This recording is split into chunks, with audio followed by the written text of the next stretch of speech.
ఖుషీ నువ్వు కనపడితే ఖుషీ నీ మాట వినపడితే మంగళ్యమంతందునానే నవజీవన హేతునానే మంగళ్యమంతందునానే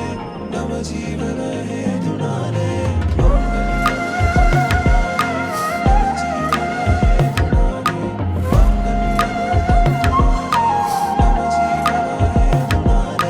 నెచ్చలి వచ్చి విసిరినది వెచ్చని వెచ్చని వల ఏ ముచ్చటగా నన్ను గిల్లిగిచ్చినది కళ